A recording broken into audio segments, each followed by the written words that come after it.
தன்னோட பேர்ல மட்டும் இல்ல, நிஜத்திலையும் ரத்தினமா வாழ்ந்த ரத்தன் டாட்டாவை நாம இழந்த நாள்.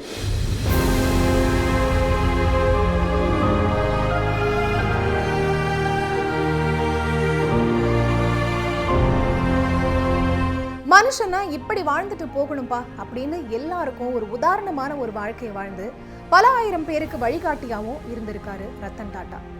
என்னதான் அவர் கோடிகளுக்கு அதிபதியா இருந்துட்டு போனாலும் ரொம்ப எளிமையான வாழ்க்கையை தான் வாழ்ந்துட்டு போயிருக்காரு. 1991 டாடா சன்ஸ் நிறுவனத்தோட தலைவரா பதவியேற்று அந்த நிறுவனத்தை பல மடங்கு விரிவாக்கி இந்தியாவில் இருந்த டாடா குழுமத்தை உலகம் முழுக்க கொண்டு போய் பல உலக நாடுகளை திரும்பி பார்க்க வச்சவரு ரத்தன் டாட்டா.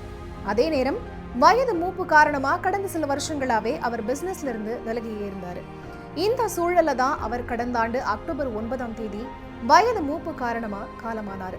அவர் மறைஞ்சு ஒரு வருஷம் நிறைவடைஞ்சிருக்கு.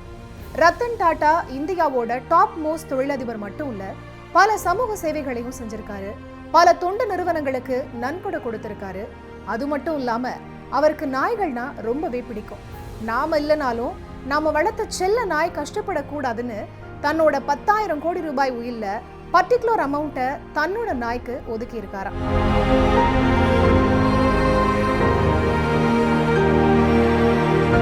அதனாலதான் டாடா குழுமத்துக்கு சொந்தமான தாஜ் ஹோட்டல்கள்ல கூட தெருநாய்களுக்கு இருப்பிடமும் உணவும் வழங்கி பார்த்துப்பாங்களாம். இந்த விஷயத்துல ரத்தன் டாட்டா தெளிவான அறிவுறுத்தல்களையும் வழங்கியிருக்காராம்.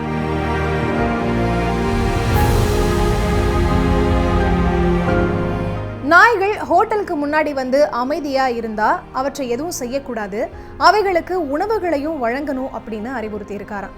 அதே மாதிரி அவர் தன்னோட வீட்லயும் அவருக்கு சொந்தமா டிட்டோ அப்படிங்கிற ஜெர்மன் ஷெப்பர்ட் இந்த நாய் ஒண்ணு வளர்த்து வந்தாராம். பொதுவாகவே வீட்டுல பெட்ஸ் வளர்க்குறவங்களுக்கு இது நல்லாவே கனெக்ட் ஆகும். வீட்டுல வளர்க்குற செல்ல பிராணிகளை வீட்டுல ஒருத்தரா தான் ட்ரீட் பண்ணுவாங்க. ஏன் அக்ரிணை தானே அப்படின்னு அது இதுன்னு கூட சொல்ல மாட்டாங்க. அவன் இவன் அவ இவன்னு பேர் சொல்லி தான் கூப்பிடுவாங்க. அதே மாதிரி தான் டாட்டாவுக்கு டிட்டோ வெறும் வளர்ப்பு நாய் மட்டும் இல்ல, கடைசி வரைக்கும் மேரேஜே பண்ணிக்காம இருந்த ரத்தன் டாட்டாவுக்கு நல்ல ஒரு பெஸ்ட் ஃப்ரெண்டாவும் வீட்டில் ஒரு துணையாவும் டிட்டோ இருந்திருக்கு. இதனாலதான் தன்னோட உயில்ல டிட்டோவுக்கு எந்த குறையுமே வந்துடக்கூடாது அப்படின்னு டிட்டோவோட பராமரிப்புக்காக 12 லட்சம் ரூபாயை அவரோட உயில்ல ஒதுக்கி இருக்காராம். தன்னோட சமையல்காரர் ராஜன் ஷாவோட பராமரிப்புல டிட்டோ இருக்கணும்னு, டிட்டோவை பராமரிக்கிறதுக்கு ஒவ்வொரு காலாண்டுக்கும் 30,000 ரூபாய் வழங்கப்படும்னு தன்னோட உயில குறிப்பிட்டிருக்காராம். இவ்வளோ கோடி சொத்து வச்சிருக்காரு, அப்புறம் ஏன் தன்னோட செல்லப்பிராணிக்கு 12 லட்சம் ரூபாய் மட்டும் ஒதுக்கி இருக்காருன்னு கேக்குறீங்களா? இங்கதான் டாட்டாவோட சிக்கனத்தையும் புத்திசாலித்தனத்தையும் நம்ம கவனிக்கணும். ஏன்னா நாய்களுக்கு தேவை அன்பும் பாசமும் தானே தவிர சொத்தும் பணமும் கிடையாது.